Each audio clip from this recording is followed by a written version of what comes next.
सगळेच साधू संत सारखे असतात असं माझं अजिबात म्हणणं नाहीये. या विषयावर मी खूप लेट बोलते, पण बोलणं खूप महत्वाचं आहे.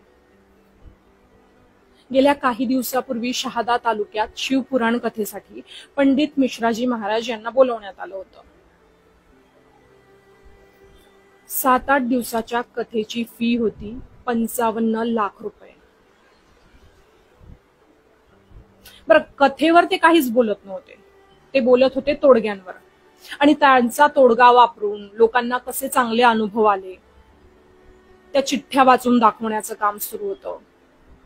बरं, काही असे सांगून ठेवलेले उमेदवार होते तिथे, जे सांगत होते की आम्ही असं असं केल्याने आम्हाला हा फायदा झाला. देवाला मागे ठेवत होते, स्वतः पुढे बसत होते. शिवपुराणावर काहीच चर्चा नाही. आपल्याला वाटतं की साधू संत येती घरात ओची दिवाळी दसरा. जर तुम्हाला वाटलं की यांनी तुमच्या घरात यावं, चहा प्यावा, तर त्याची चहा पिण्याची फीस किती होती माहिती? 5 लाख रुपये. मग 7-8 दिवस ज्यांच्या घरी ते मुक्कामाने होते त्यांच्याकडून किती घेतले असतील?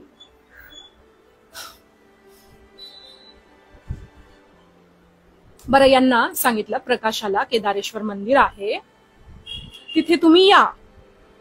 तेव्हा यांच्या टीमने तिथे फीस सांगितली. मंदिराच्या लोकांनी सांगितलं की आम्ही एवढे देऊ शकत नाही. त्यावर त्यांनी सांगितलं की मला येणं पॉसिबल नाहीये, कारण मी कथा करत असताना मला कुठेही जाणं अलाउड नाहीये. चहा प्यायला गेलेलं चालतं? 5 लाख मिळणार आहेत ना तिथून.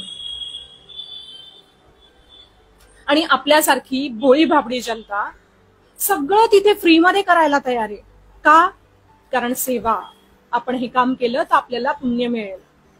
भले घरात सासू सासऱ्यांना वाईट साईड बोलत असतील, मागे फिरून बोलत असतील, पण तिथे फ्री मध्ये काम केल्याने, तिथे उन्हात राबल्याने पुण्य मिळणार आहे.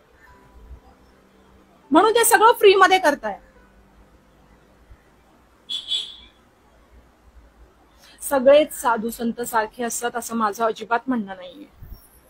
आता प्रेमानंद महाराजांना जर बघितलं ना, तुम्ही त्यांच्याकडे लाख प्रॉब्लेम घेऊन जा, त्यांच्याकडे एकच तोडगा आहे, राधा नामस्मरण. ते तुमच्याकडून 1 रुपया घेत नाही. तुम्ही स्व इच्छेने दान करू बघत असाल तरीही ते घेत नाही. आणि इथे तर यांची लिस्ट आहे, हे करण्याचे एवढे लाख, ते करण्याचे तेवढे लाख. 7-8 दिवसात आलेलं दान किती होतं माहिती? 21 कोटी रुपये. आता यातले 1 कोटी महाराजांनी नेले असतील असं आपण समजू, बाकीचे 20 कोटी कोणाच्या खिशात गेले? आता तरी डोळ्यावरची पट्टी काढा. आंधळा विश्वास जो तुम्ही ठेवताय, बस मला जे सांगायचं होतं ते सांगून झालं. एवढं करूनही तुम्हाला आहे त्याच रस्त्यावर जायचं असेल तर गुड लक.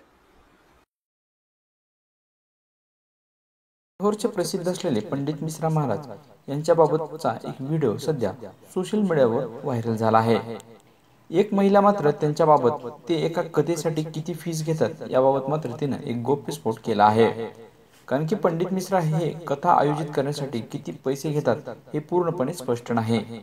मात्र वेगवेगळ्या मीडियाच्या रिपोर्टनुसार असं म्हटलं जातं की ते कथे आयोजित करण्यासाठी सुमारे 7 ते 8 लाख रुपये घेतात, तर काही रिपोर्टमध्ये मात्र 21 लाख रुपये घेत असल्याचं देखील स्पष्ट झालं आहे. मात्र या महिलेने मात्र किती रुपये घेतात याबाबत मात्र पूर्णपणे खुलासा देखील केला आहे, ते तुम्ही पाहू शकता.